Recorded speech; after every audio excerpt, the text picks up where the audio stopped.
Welcome to Frickety Frack. We do talk back. Thank you for joining me this episode. My name is Patrick, and I'm Frack. Frickety Frack, We Do Talk Back is a show where I discuss different aspects of fandom and how they relate to the gospel.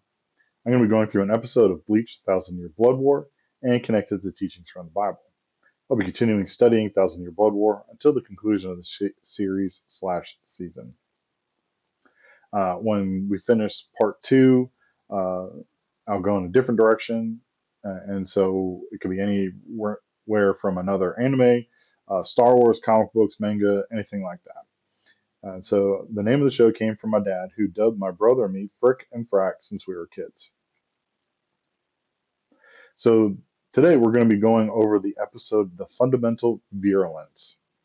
And so in this episode, some very fun things happen because it's the big counter episode that happens as we see through the Vandenreich, the Soldat, and all those different Quincy's are coming back and fighting against the Soul Reapers, and it's clear that a lot of the Soul Reapers are at an extreme disadvantage.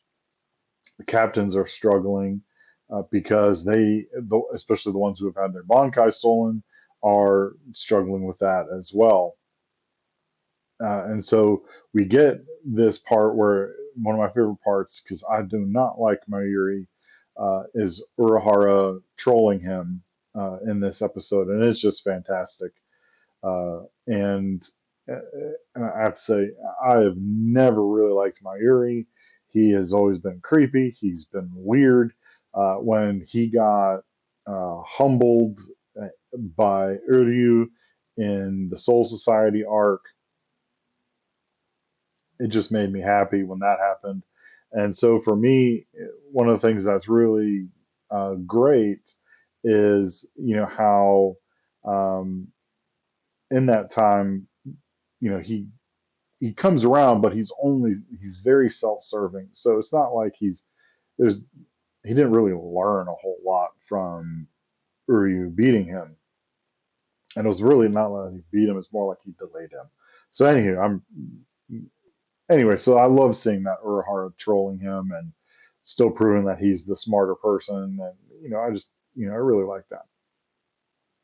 The other thing, so because of Urahara figuring out how to return the Bankais to the captains who lost their Bankais, we get to see the captains. They really start fighting back, and also the other Soul Reapers who have Bankais, and so they're able to know that it's like, well, we can fight at full power now. We're good to go.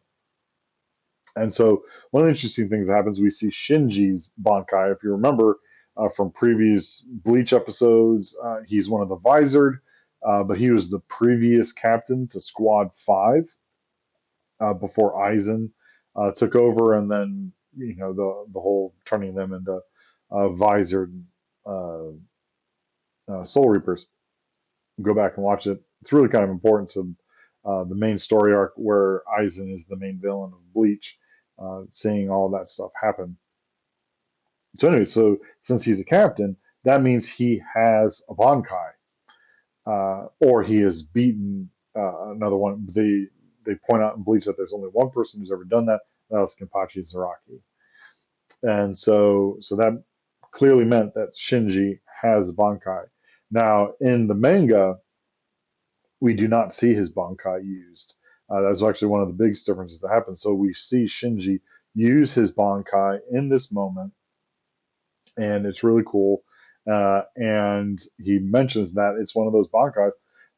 I don't use it when there's anyone else around, and so it's one of those things that's always impressive, and it's very clear on the use of his Bankai. So here's a spoiler: what he does is that anyone who is within the range of his Bankai flips and fights his allies instead of his enemies.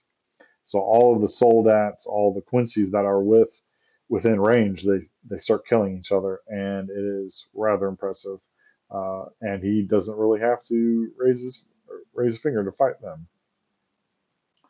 And so, as I said, we get to see their Bankais returned, and so obviously one of the big things that we see is we see Soifan and Hitsugaya regain their bankais, and mostly Hitsugaya. Soifan is you don't see from her perspective as much as you see Hitsugaya's. And so Hitsugaya fights against the person who stole his Bankai, and we see some upgrades in his appearance and things like that. And so it was really cool to see all of that happen. And so those are the interesting things that really happen in this episode. And so I'm going to go back to Urahara and Mayuri for the biblical theme. And so the biblical theme is Psalm 97:10. O you who love the Lord, hate evil. He preserves the lives of his saints. He delivers them from the hand of the wicked.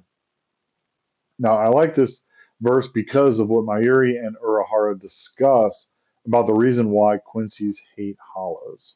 Now, Quincy's, what they have come to understand is that Quincy's don't have antibodies to the hollows. And also, so they discuss all this, that the reason why Urahara knows this is because of the fight that Ichigo had in Hueco Mundo, where Kirigi, who was there, absorbed Akon, and when he absorbed Akon, it did not go well for him.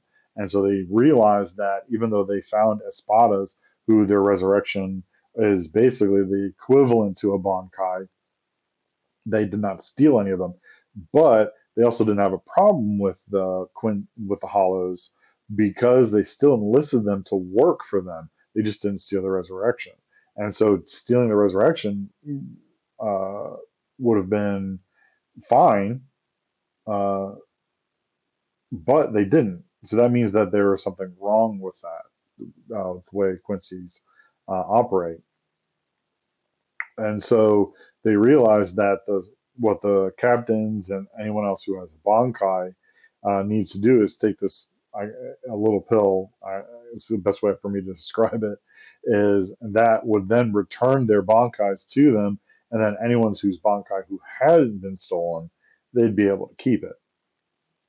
And so with that, you know, they realized that hollow is poison to Quincy's. And so when I was looking at these different verses, there's some others that kind of came up, but this one is, I think, uh, I think really fits for what happened in this episode. Oh, you who love the Lord, hate evil. He preserves the lives of his saints. He delivers them from the hand of the wicked. The Quincy's hate the Hollows because they can't deal with them. And we're going to deal more with the Quincy Hollow relationship, I believe, more as the series progresses. But in that same way, with Quincy's and Hollows, the Quincy's hate the Hollows because they have no antibodies for them and they're poison.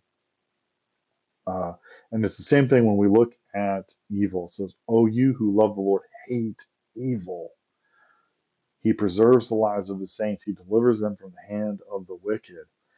I love this verse because it reminds us of those of us who follow Christ. We're supposed to hate evil, and God is the one who preserves us, and delivers us from the hands of the wicked. And so I just really kind of want to encourage each person who follows Christ is that we're called to hate evil.